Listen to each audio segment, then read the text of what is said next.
Welcome all to the launch of my podcast, Who Wants to Be Black, where I discuss the integrity of the creative industry and what it means to truly diversify and challenge the narrow-minded caricatures. This debut series will discuss in detail over the positive effects of allowing black creatives to have more autonomy and maintain control over their own work, therefore allowing them to design the black characters more efficiently, but also challenge the typical stereotypes associated in film and media, but also as acting and directing professionals discussing their importance. Today, I am joined by Naya Wrights, digital content creator, media analyst, currently completing her master's in media management. She already holds a BA in media and communications, creating commentaries and essay-style content on pop culture, animation, and media critique on TikTok and YouTube, where she amasses a following of over 76,000 followers. So Naya, thank you so much for joining me today. Thank you so much for inviting me. Your content often explores themes like representation, character development, audience engagement across different platforms. So why exactly did you want to start doing this? At first, it started out as just an anime page and just like general talking about TV, film, media, until I started to recognize that there are gaps in the way that people that look like us are represented. And the more that we talk about these gaps, the more that we kind of like stand a chance at getting proper representation. There's been a lot of attention to fan engagement, but attention to fan engagement in a lot of backhanded ways, whereas we see this token representation thing going on with Disney, for instance, but there's no real backing behind it. They don't really care for the story development. They're just doing it to just essentially broaden their audience without thinking about the way that they portray that character, the way that they take time to write out their characters' behaviors and habits, just to make sure that they don't fall into these stereotypes. So in general, I've just been really interested in it, just had a natural pull to it. And from there, I started making YouTube videos as of recent, and they've been popping off, especially things that have to do with how black female characters are handled in media. You know, the disposable black girlfriend trope. We have the black best friend trope. We have so many tropes that need to be subverted. So you mentioned a couple tropes, and you also mentioned about Disney. So first and foremost, I noticed with Disney, they are tending to do a lot of remakes and sequels, which brings me to the question, are they creating new content or are they just recycling? When it comes to these remakes happening, we don't get to have black stories told in this process. We get to do these remakes, or, you know, we have characters that they just change their race in another iteration, which I love when they do that, especially when they write the character correctly. But at the same time, this lack of space for black stories by black people, it's getting old. And that's part of the reason why Disney's losing its magic. If Disney feels that they continually have to make remakes, then okay, so be it. But you have an entire array of stories or potential stories that they even canceled or said that they're not going to go ahead with. Tiana's series, that's one of them. Moon Girl, Devil Dinosaur. Jodie, the Daria spinoff with Tracy Ellis Ross as the main character. That would have been amazing. You know, the Blade movie for Marvel, if you're into it, canceled. And a lot of people were looking forward to this movie. It's really, and then there's also the Child of Wonder, which they just aren't pushing, are they? Really? Yeah. The Ianu? Yeah. Yes. They aren't pushing that enough. I'm about to start pushing it, you know. I started saving up the videos and stuff, watch it, go through it. Just try to promote these black stories, you know what I mean? Yeah. Yeah. All right, so circling back, the topic of the discussion will be Chewing Gum by Michaela Coel. Yeah. You mentioned tropes like the black best friend, the disposable black girlfriend. Have you watched the show? Yes, I have watched it. So one of those two tropes in particular, so we have the black best friend, for example. We've got her best friend, who is quite a rough and tough kind of girl. Yeah. She's super, super, super supportive though of Tracy. Yeah. They have their own little magical relationship. Yeah. But one thing I did notice between the two of them is that their expectations of things are very different because of their upbringing.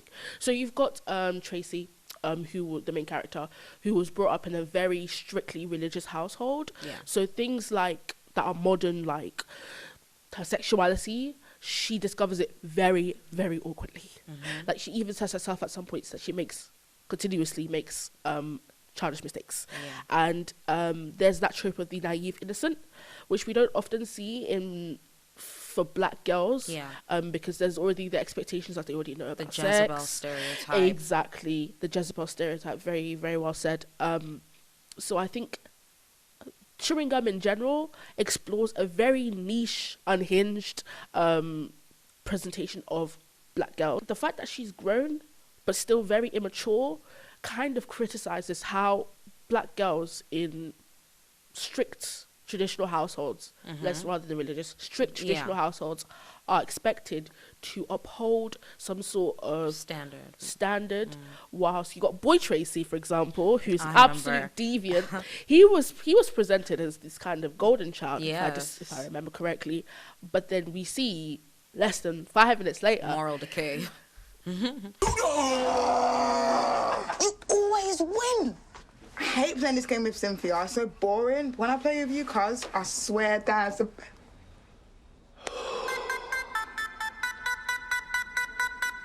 And the fact is, he himself confessed that he doesn't go to church anymore. Yeah. I stopped going to church. Me too. But the person who was kicked out is the person for confessing that she's not as religious anymore was the girl. And it really brings into question how the difference between how young black girls are raised and young black boys are raised. Boys are expected to be the achievers, whereas the girl is sort of expected to protect the reputation through her chastity, through how she acts, her grades, and let's say just her achievements, whilst they are important. Like, I would say my grades and my achievements are very important to my family. Those could all get blown away like the dust in the wind if she ever found out something else. If she maybe had a boyfriend or got pregnant or got into a relationship that her parents weren't supportive of. Whereas if a boy did that, of course there could be issues, but like it wouldn't devalue his entire achievements overall. So Tracy starts out within a relationship with a gay man. Yes. To think I was actually going to take you as a wife. Yes. He light skin. Yes, the light skin. I remember him. So the pastor guy. Yeah. Somehow. Yes. And then he gets disposed. She gets disposed, but then she quickly finds love again. With Connor. My mum's coming. Get away from me. Yeah. And that is an interracial relationship. And one thing that when I first watched it, that I had worries for was that she was going to be disposed of. But then their relationship, it was quite funny. It was. And it wasn't a thing where she was always on the receiving end of embarrassment. He was also very embarrassing. Sleazy Stacy, I like chocolate Tracy. I wanna lock her in the boot of my car. I wanna drive her beyond the most distant star. And their relationship, although it wasn't, let's say, the fairy tale that we see in Disney, it did have its ups and as much as its downs. It did have its charm, exactly. I also think that once they broke up, they had this little heart-to-heart in the shop. It wasn't one of those cases where, let's, for example, Amber from Invincible, where she said, "Oh, you were gonna date that white woman anyways." Because I can tell you guys have to for each other, even whilst we're dating. I can tell you like that other girl. It's alright, go date each other. Don't worry about it." That didn't happen. Although he did date this other white woman, it wasn't a case of I dated her because I didn't like you anymore. It was simply because they knew that they weren't compatible for each other, and they did have a heart-to-heart, and they did break off properly, which I think was a very great conclusion to their relationship. Thing. I feel like with Tracy, like you said, it's a type of representation that we don't normally see in the media. The awkward black girl is kind of becoming more and more popular because as black women, we deserve to be represented in different ways. You can't see one black woman and use her to categorize an entire group of people, right? So when we have characters like Issa Rae's character from Insecure, we have Michaela Cole's character Tracy, we have what's the name of it? Abbott Elementary, Quinta Brunson's character. is an awkward black girl, and also the way that Tracy is allowed to make mistakes. She's not like she's not too harshly judged by people around her. I feel like she's kind of learning, and she's allowed to learn and find her feet as she goes on. Yeah. Also, like the religious aspect. Growing up Nigerian myself, like religion is a big backbone in our communities, in our households, and also being a first daughter. First daughter. What you call it? I could second middle child. Double homicide. Really? Yeah. Wow. Okay. You give off first daughter vibes. Maybe I'm. Oh, thank you. But like just that, having to be the overachiever, having to be the one to ensure that the family doesn't break, and also having to uphold the family through your image is something that is explored in Chewing Gum, and I really like that. There's so many good things in Chewing Gum. I actually couldn't like start to list them all, but we can go forward. So another thing that I wanted to talk about was the black best friend. You have the black best friend. You have a person who is essentially a yes man, who may not necessarily have a character of their own, but what character they do have is always linked to the main character, who may or may not be black. And one thing that I love about Tracy's best friend, is that they do eventually break up for a short while. Yeah. And then she goes off on her own, tries to make friends with her sister, Tracy's sister.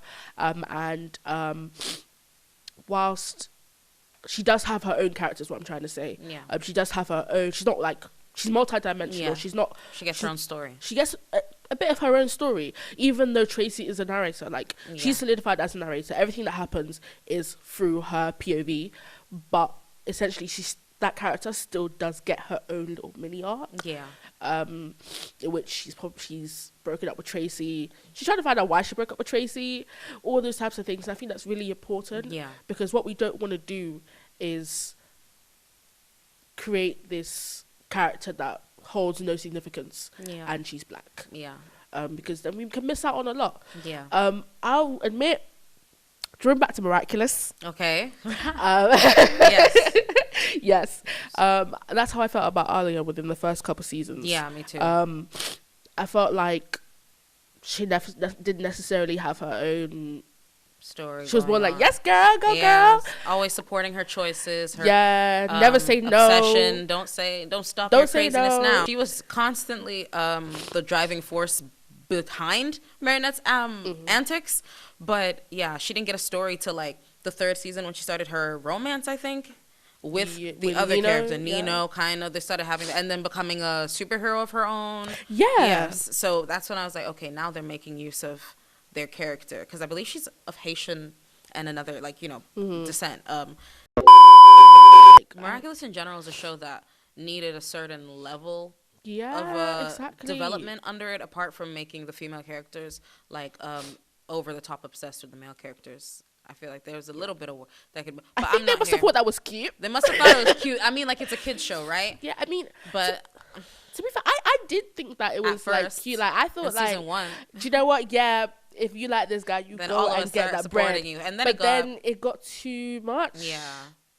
Like, because she was funny, so I didn't care. Yeah. I also want to talk about Legendborn. I haven't read Legendborn, but I have seen like the book and people talk about it. Yeah. If you know, you know. The main character, Bree. Essentially, it's kind of like Harry Potter if it was good. Really? Black. Really? I feel like Harry Potter had the chance to add representation. I know that people would be like, oh, you guys don't need to be represented everywhere. Why don't we need to be? Why do you need to be represented? So apparently there's a character that is literally cut off midway, a black love interest. I'm not sure who she was, whether she was a love interest or just a character that was getting developed, and she's taken out completely at the beginning of the trilogy, I think. And that's another example, as well as another character who was in love with Harry, an Asian character who was it Cho? I don't remember their name. Like the disposable black girlfriend trope. They do this with like other women from other backgrounds sometimes, but even though I know we're focusing mainly on the black disposable girlfriend trope, they've done this in Friends before. So Ross had a girlfriend during his break with Rachel, and Asian American girl. He was so happy with her, but obviously Rachel had to make sure that ended, and she eventually was just like, she was bounced out of the friend group. Because, you know, when you become someone's girlfriend, you're like, you get to know them. Like, she was just like, okay, bye, like nothing. It's more light-hearted, it's more funny, Yeah. still unhinged, where she encounters sexual encounters, at least, with various different characters, and it's always just awkward. Yeah. It's always just quite explosive and chaotic. Yeah. And it's truly a reflection of how girls are expected to know things. Yeah. Because every time she had an encounter with those other men, almost every time, they expected her to go along with their own sexual fantasies. I don't know if you saw the second season where the Jonathan Bailey's character. I will mower. Yeah, it was crazy. You know what it was? At the time I watched it, which was in 2021, I didn't know that was Jonathan Bailey. So now this is Naya, who has watched Bridgerton, and oh my God, that's Jonathan Bailey. But that was very that's a fetishizer right there. That was, what did he call it? Something African. Discrimination, something. Selective discrimination. Selective discrimination. You said. Never been with a black girl before. Glad to see that's still working for you, Ashley. I'm seeing the light. I'm finding my flow. Yeah. I'm a wolf tonight. I'm Dr. Foster.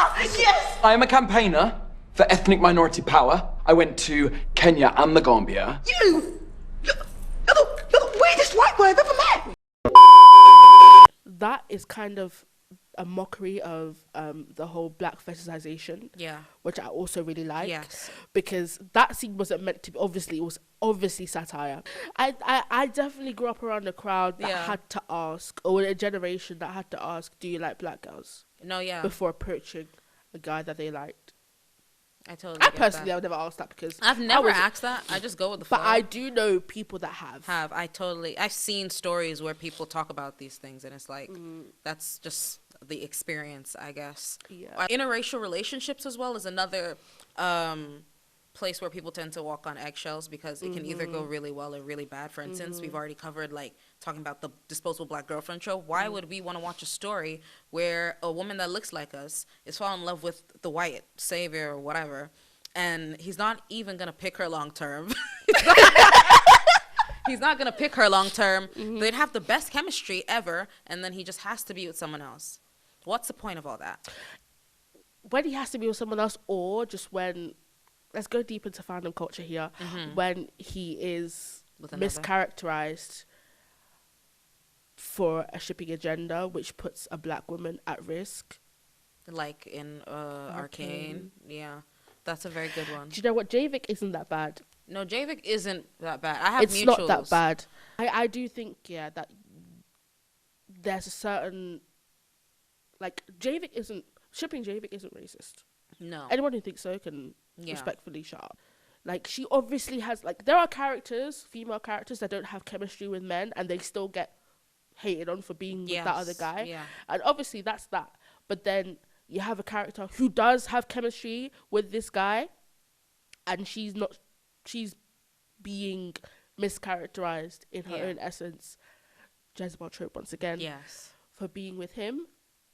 And it's just like, you could ship Javik all you like, or you can ship any other, but you don't have to bring Jace down with any other character. That's fine, but leave Mel alone. Why is she being included in your cut cards? If you want to, like, do a good comparison, or like an interesting one, we have, like, the Mel drama going on, which isn't new to us. Even Mickey 17, right? A movie that came out recently. I'm still yet to watch it, but it has a black woman being centered in a very positive way. And I've seen a lot of, like, tweets from my mutuals, like, speaking very positively on it, and also speaking about the fact that in the fandom they decenter her and they don't want her to be with Robert Pattinson's character. And I'm like, the character is a black woman who is clearly with this character, and you're still hating. So at this point, it's gone beyond just shipping wars. You are very racist. That is what you are at this point. There are 1,000 other iterations where the main girl has the same role as every her, other day, but she's not black. And there is never this. Like, maybe it's because she's with a loved actor, but I didn't see this happen for, like, obviously it was with another black girl, but it wasn't a dark-skinned black girl, which is another thing. Yep. Batman, the Batman movie. Yeah. There was a lot of people. Love Zoe Kravitz, yeah. Dude, I like Zoe Kravitz. Zoe. Yeah. Zoe. It's fine. But I did not see this much uproar when it come with Robert Pattinson. Yeah. Like, a lot of people were lusting over it rather than Yeah. hating over it or pretending it didn't exist. Obvious colorism, and also her being biracial as against a monoracial black girl, which is another thing that we're seeing less and less of as the days go by. Less monoracial black girls in media. Yeah. All black girls deserve representation. Like, biracial girls deserve representation. Monoracial black girls deserve representation. Dark-skinned women, light-skinned women. But we're constantly seeing this. They're doing this paper bag test, essentially, where the lightest shade is what's on our screens. As palatable. As possible. Like, Yeah. as in graham cracker light. As in, like, literally. And this isn't here to, like, castigate people, but there's a pattern that we see going on. Name the black actress the highest paid black actress is Zendaya, right? And that speaks volumes. She's very booked and very busy. Good for her. Good for her, though. And she also does acknowledge how colorism does play a part in her getting, farther and farther in Hollywood, even though she's very talented, and how she tries to stay away from these roles that are specifically tailored for black women. For instance, you've heard about the whole Children of Blood and Bone fiasco. Amandala. There's 1,000 other roles out there. There are. They're a great actor. Yes. They are a great actress. Why? Actor. Sorry. Why? Like, they love to use the quote copper skinned as an example as to why they fit the role of I the saw princess. that video. That video. That video went 2-time double platinum on YouTube. That video. You got the role. Like, you're not going to be kicked out or anything. You don't need to justify. Just keep going at this point. People are still going to go to the cinemas to watch They you. will.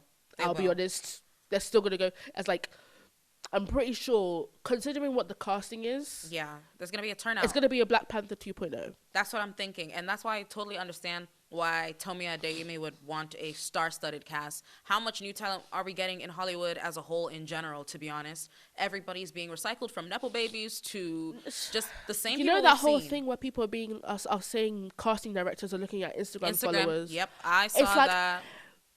I think saw that. I thought that was like, you're just kidding. you're doing too much now. That's a bit of a theory, real. but it's considering the casting lineups. Like, you saw the Beatles, right? We had The Hate U Give, for instance. Amanda was the main character in the movie. She went on a tangent talking about the fact that the author herself had envisioned her for the role. And a lot of people had, said a lot of things, a lot of critiques, like, how could she envision Amanda for the role when she originally, from the description on top of the book, let's just go by that, right? Imagined a darker-skinned woman, young lady with curlier, kinkier hair. These are things that are also Even kind the of book cover as well. The book cover, yes. These are things that are up to the author. So to hear that the author was crying, saying that Amanda Stenberg is who she always envisioned for the role of this girl who goes through all these prejudices, who she also probably wrote to represent her and other girls that look like her. It's kind of, I don't want to call it selling out, because at the end of the day, the media industry is a very complicated industry, and you don't know where you lose the decision to make certain choices. But for her to be crying and changing representation, it's very it's just going very much with what Hollywood expects. Yeah. Also, the Children of Blood and Bone as well. That's another thing. The author said the same thing, and I think the author also had Zendaya as a fan cast. Yes, I wanted to get to that. Good. Teresa Thompson. Yes, from Thor: Love and Thunder. Yeah. Men in Black. Yeah. And it's just like, you write this character who is a victim of colorism by her own mum. Yeah. For being darker than her brother. Write her as copper skinned. And then that's what you come up with. It's like, how did you lose the plot of your own movie? Yeah. Yeah, that's exactly what I'm saying. How did that happen? Yeah. Yeah, I totally see that. It really begs the question as to whether, like, to what extent that black creators be representative of their own community in their own work. Like, obviously, the question of today is why it's important to give black creatives control over people who look like them in the media, but then you've also got other black creatives who are given the control, who are given a say, who are given a voice over their own piece of work or their own art. but then they do this where they completely misrepresent the character they've also written. So yeah, what do you give to say about that? In general, like I mentioned before, we had the author of The Hate You Give, who did a similar thing to what Tomi did. I think in general, it also depends, because there are some things that we don't see in the media industry. The strings that are being pulled, how much authority do they have over their piece of work once they've given it to a director per se, or whether they've given it to a certain company to adapt for them. Do they lose those rights? Also, black stories told by black people don't get as pushed out as stories that, for instance, other races, white people, for instance, some of them make sure that they are involved in the process of making sure that we're represented. In the few times that we see some good media pieces or a good character that is black and is well written, Castlevania, they're behind that.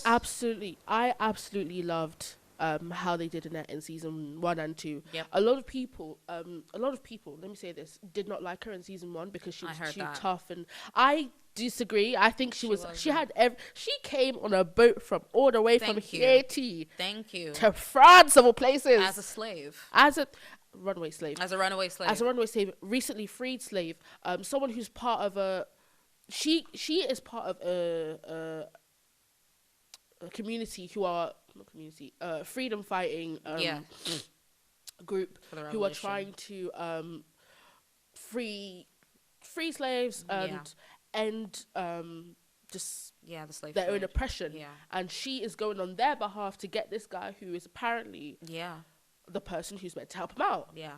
And he comes here. He's just running away. He's just running away, doing all the wrong things. I would be mad as hell. I'd be mad too. We have to understand that she's been surviving for a while on her own. And she's had no time to process her own trauma as well.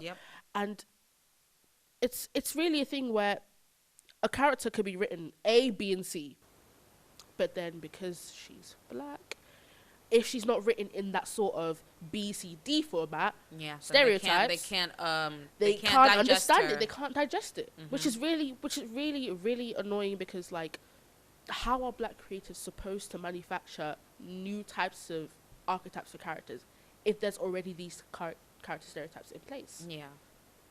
I also love how they put her as the epicenter, at the epicenter of the plot.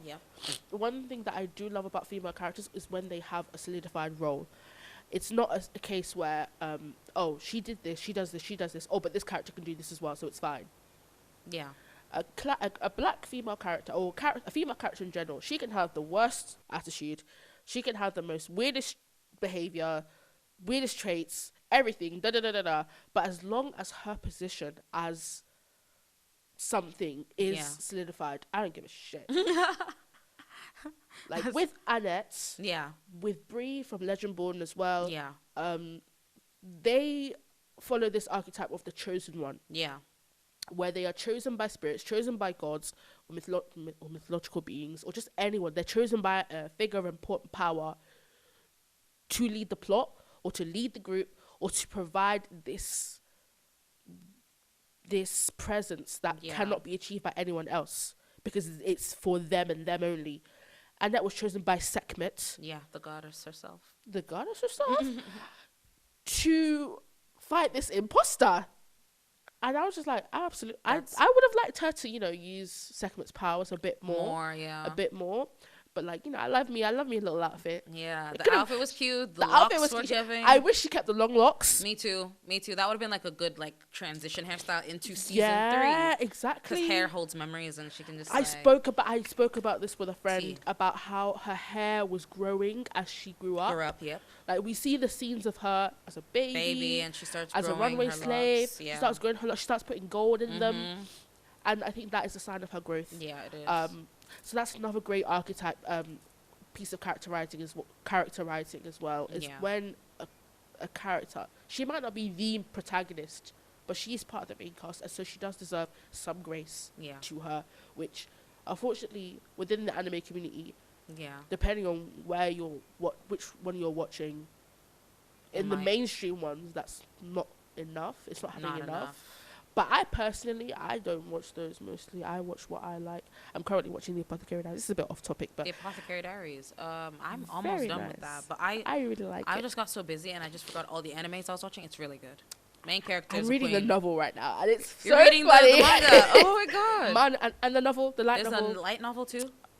13 volumes. Yeah, Wow. very nice. Wow. Back to the topic. Yeah. Da, da, da, da. Yeah, so it's really important that this standard is held for not just as a special case, Yeah. but across all the board. Yeah. Also, femme fatales. Drota, mother. She's mothering. So can we talk about like her background story? Yeah, Yeah. but as a priest. Her background story as a Priestess. priestess. It was very interesting because we already knew that Drolta's not going to be a character that's just born straight from evil. She had watched her people die in ancient Exactly. Egypt, and ancient Egypt representation is another subcategory on its own because you know how the ancient Egyptians were darker skinned, more Yeah. Afro looking people. Nubian. Yeah, the Nubian people. That is the representation that we got with Drolta, with ancient Egypt, and I think it was a pretty cool element to add in from the Egyptian mythology to put in Sekhmet, to put in all these things, even with Annette, to incorporate Haitian mythology and Haitian voodoo into it, as well as the other pantheon of gods, the Orisha pantheon. I think it was just very well thought out, and you can tell the amount of detail that they put into it They did their research. to ensure that accuracy was 100%. Yeah. Speaking of accuracy, in chewing gum, they do, whilst the strict religious backgrounds are criticized, they do their research on how the producers do their research on how exploring different childhoods with girls. Like, I definitely, of course, this was based on Michaela Yeah. Kowal's childhood, but there's so many different experiences that you can gather from from Tracy's story alone Yeah. that so many black girls can identify with, Yeah. which makes it all the more great to watch. And yeah, I think that we do need this sort of standard. I will repeat it once again. We do need this sort of standard held towards more black girls, especially if they're going to be the main characters. Yeah. Obviously, I don't see as many dark-skinned main characters. Yeah. Like, of course, if you think about a narrator, you've got Euphoria with Rue, Rue, played by a biracial woman. biracial woman. Although that's great. Yeah. Like, her story doesn't exactly follow the struggle stereotype. Yeah. Or, because I'll be honest, when it comes to a lot of black female-led shows, one of the main focuses is struggle, and that is important. Like, of course, let's not pretend like everything was roses and peaches Yeah. for black women, but I do think that in those shows, struggle is addressed and was one of the main plots of the film or Yeah. show. But then you always have this white person as part of the resolution. So take The Help, for example. Yeah. You've got Skeeter, a white woman. In the original novel or book, Okay. she was just a side character. But in the show or the movie, she's the main character, the narrator. Yeah. Which kind of shows that black women are being sidelined. Yeah. Which is really scary to think about. Then you've also got I can't remember the name of that show with Tiraj. Empire. No. Oh, Hidden Figures. Yes, the that's movie. it. Yeah. Again, you do have this white man who is the racism's bad, let's stop it now guy. Obviously, that's good, but like, it still took somewhat of the resolution away from the black girl. Yeah. Of course, Taraj's character, she prevailed on her own. She spoke out against all these racist white people, which is important, but we still had a white person at the epicenter of that. Yeah. So yeah, I think black narrators, female narrators, they need to be solidified as the narrator, Yeah. the main character, the voice, the perspective more closely. And now just a final couple questions for you before we round this up. what are some of the most important things, do you think, in the show that you would argue a lot of other black shows need? I think we In spoke a chewing bit gum? about this. Yeah, in chewing gum. Okay, for instance, the rawness and the realness. The show kind of portrays the experience of a black girl through a raw lens that isn't, it's not a caricature. It's a satire for sure, but it is in a very natural way. So we get to see her upbringing, just being this girl who is naive because of the limitations on her life and her inexperience. We're allowed to see her be playful, be innocent, be silly, Be very silly. be very, very silly, be bold, not afraid to express herself, because as black women and black people as a whole, we're already told that we're too much for just existing. Yeah. Whereas when we're put at the epicenter of something, we're already going to get immense scrutiny for it. So with the show, not only is she being centered, she's also allowed to make mistakes. She's allowed to show her character in its entirety. I also like the fact that they were able to kind of capture the essence of what it's like to live in the council estate in the UK. For anyone that's never experienced it, it's just very raw, and it just gives you a very very real insight into her life in particular. Yeah, because when people like usually talk about those ends like Tam Hamlets and stuff like that, rural areas, also like gangs and stuff like that. I'm not gonna lie, it's just, it does happen. Like All the Top Boy, Summer House, Yep. da-da-da, A lot of Blue shows, Story. Gangs of London, this and that. Yeah, like that does happen, but it's not what people often see or want to see. Yeah. Like there's a difference between reality and wanting to be represented. Yeah. When it comes to film and representation, most people will look for escapism in it. Yeah. Why would we want to escape reality to be in a reality, an unfortunate one? Exactly. That's the bottom line, really. So you mean the debate of stories on black suffering as against stories of black joy, and why our stories constantly have to be black suffering? Yeah, So because it's honestly, it feels like black stories are made to be palatable to a certain audience, where white audience, where they're Yeah. treated as the general audience. Yeah. Like one of the more famous, or one of the most famous black centered shows is Black Panther. Yeah. Whereas in that show, black representation is everywhere, except you got different cultures that are mixed into a melting Yeah. pot. Like you got Okoye, Yeah. she Okoye, speaks Hausa, Hausa.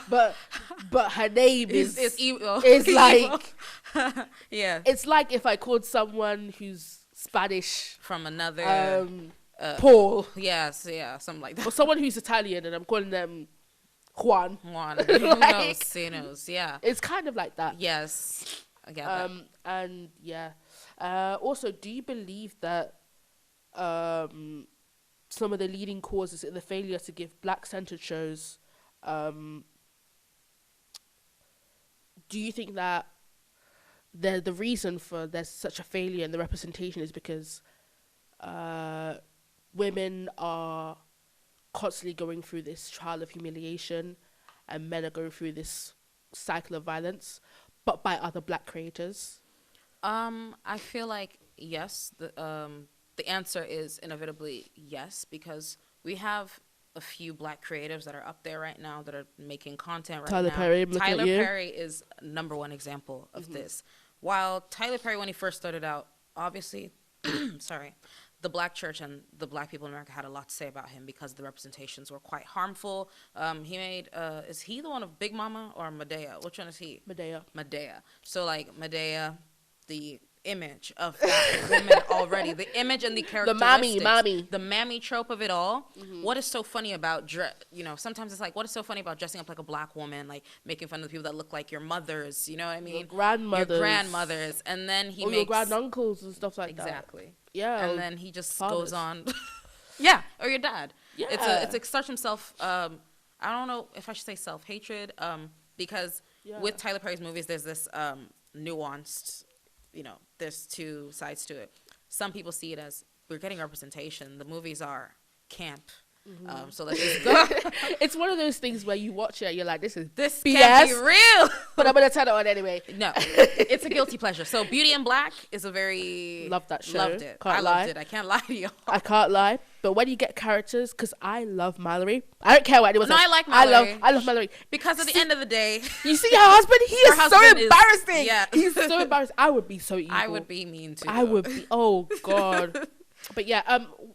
Speaking of which, the Yeah. difference between Beauty and Black and the difference between Medea, there's so many differences. Like Yeah. with Medea, you've got a lot of male characters that they go through like a cycle of oppression and violence. Yeah. Obviously, it's not in the same way that women go through it. Yeah.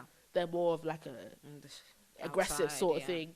Whereas women, they also go through violence as well, but in their own home, Yeah. essentially subject to a ritual of humiliation Yeah. and misfortune. Yeah. Whereas in Beauty of Black, a more modern show, a more modern Tyler Perry show, you've got men and women, black men and women at the height of power. Yeah. Obviously, you still got some at the bottom. At the bottom. Yeah. You got the strip club, and then you got the high-rise building. Yeah. Very, very different levels. But then those characters from those two places still interact. Yes. So obviously he's developed his ideas. It's not one of those things where he's still stuck in the 20,000s. Robert. Yeah. There's also this other project Tyler Perry did with Megan Good in it. Oh yeah. That was, I didn't enjoy that for the reason that we had Megan Good, this beautiful character, this beautiful woman, being treated any type of way by her husband, who's not only, he's verbally abusive, he like threatens to hurt her, he spits at her, like these kind of things. And then she's going through the divorce and she's going through the feelings and she's like, I'm never gonna find a man. I'm too old now. Mind you, she's like 42, her character, and she's absolutely banging. beautiful. She's gorgeous. I'm like, you are gonna, why do I want to write a black woman from this perspective constantly? He did it again in another movie. You know, he makes a lot of them. Yeah. He's done it so many times where these black women are being degraded, cheated on, being treated like abused. A Diary of a Mad Angry Black Diary Woman. of a Mad Black Woman. A classic, however, it made me hate that man. I totally get why. Like, I'm sorry about the actor. He probably locked the doors, bolted the doors in his home. But, like, again, so that kind of just goes to show, like, certain stereotypes, even by other black creatives, can be harmful towards the community. However, it's still made, why? To be palatable. Because people want to go through this whole thing where they see the trope, they enjoy it, so let's make it again. Whereas, let's create something new, introduce something, and it could go really well or really bad. Yeah. But then, how do you think that could be solved? How do you think that we can avoid this sort of phenomenon? I think we just have to cast our net in the water and just hope that we get something, because when it comes to representation, it can either go really good or really bad. And we also have to recognize that as black creatives and as black fans, media analysts, we have to not only be aware of these storytelling mistakes, we also have to support black stories that have potential when you see them coming out. So there's a romance coming out on Netflix. Please forgive me, I forgot the name. It's called Forever. Forever. Forever. It's Forever, yes, with that girl and the tall guy. Yeah. Go it's watch a black it. Love, guys. It's black love. It's black love. I love and all. it's not the black love where it's good girl versus hood guy. Yeah. It's a genuine black love between two young people who are stars in their eyes. Exactly. Very lovely. Also, Child of Wonder as well. I've never heard this one. Kazimoto. Kazazimoto. I saw clips of that one. Honestly, there is also a love story in there between two young black individuals. It's giving the tropes that you probably see in YA media. Who knows? Yeah, all that stuff. Yeah. In your animes and stuff like that. It's really, really good. Kazazimoto is underrated. It's underrated. It's underrated. One of those. It gives me like Ben 10 vibes. I don't know about you. The animation styles, they were different for each. I watched all of them, but this was like a year ago or 2 years when it came out. I watched, they're like little shorts, right? And they put them together. It's like maybe like a 1 hour episode thing. Yeah. And they have such beautiful animation style. You can tell they poured in so much effort into it, but nobody wants to watch a story where people aren't white. And it's very unfortunate. The stories were good. The animation was good. The pull from different cultures, because you could tell if one was from South Africa, one story is a South African story. You could tell this story, even if it wasn't Nigerian, it's Western African. a clear distinction between the different parts of Africa. So it was really good and underlooked. And guys, we need to start showing up for these movies. We need to start coming out. We need to start actually showing support for the stories that we like. I know that it cannot just be down to us supporting the stories, and that we need to step up as creatives and get into those rooms. Try to kind of break the glass ceiling that they've put over our head as Black women and Black people, and just try to change the world one step at a time. This is actually our latest release, yeah. Your husband will love this one, mine does. Thank you so much for your kind and intellectual words. Thank you. We're going to have to end this episode here. Do follow for more and share, like, and subscribe. Thank you. Subscribe. Please. Let's grow the channel.